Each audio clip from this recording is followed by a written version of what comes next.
We've been through a grind, if you want to call it that, the first half of the season. So there's going to be a grind the second half of the season. It's tough, It's interesting to me when you watch the games, I think Mark might ask that, but when you get a chance to watch the games, you see how good the NFL is. And a lot of people want to, classify it, well, it's not as good as it was 25 years ago or something like that, or everybody's middle of the road. That's not the case.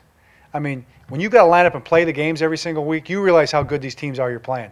I mean, everybody's got playmakers. Everybody's got a big physical offensive line. Everybody's got a defensive front that can get after you.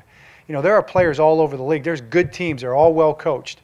And from week to week, that's proven. I mean, that's proven from week to week. And the teams that can find a way to win, basically, 1 week after the next week, like certain teams have done, those are the teams that end up, in the best position and make the playoffs and make a run at a championship. But every single week, it's really a fight. The Ravens host the Miami Dolphins this week. The Dolphins are coming off a victory over the Cincinnati Bengals. They've been much better on the road than they are at home. Not sure why that's the case, but the Dolphins are a tough road opponent, and they've got 4 wins this year. I think it's pretty impressive what Miami's done on the road this year. If you go back and you look at them over the time since Tony's been there, they've got a really good road record. I mean, they're way above 500 on the road over the course of the last 2.5 years, so they just kind of carried that over to this year. I think they're a tough physical football team, very hard-nosed, good in all phases. And Miami, of course, features the Chad Henne to Brandon Marshall connection. Good passing hookup there between those two guys. Brandon Marshall is a guy that the Ravens have contained in the past, but he is a big, imposing receiver, so he'll be a challenge for the Ravens secondary, which is comprised of mostly smaller guys. They don't have a lot of big corners. They don't have guys that are as tall or as fast, in some cases, as Brandon Marshall, but I think they'll match up okay. They've played well against him in the past, so we'll see how they match up with Brandon Marshall.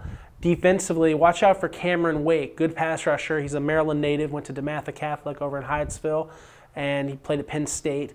He's a former CFL star. They signed him, and he's one of the faster pass rushers in the league. So watch him off the edge. The Ravens will have to account for him. The Dolphins aren't one of these teams that is that physically dominant, but they have drafted a lot of guys in that Bill Parcells mold, big and strong. Jake Long is a good tackle. They've got some good players. They've got some decent personnel. They're not an elite football team, but they're a good football team. And the Ravens, who are very successful at home, will have to come up with a good game plan to be able to beat the Dolphins at M&T Bank Stadium. And we expect to see the team that's played so well in their 4 wins. I mean, it's a rough, tough team, and you can see what they want to be. You can see the personality that their coaching staff is trying to instill in them on both sides of the ball, and it's just going to be one of those kind of football games. It's going to be a very demanding football game. Signing off for the Carroll County Times, I'm Aaron Wilson, Ravens beat writer, with our latest Ravens report.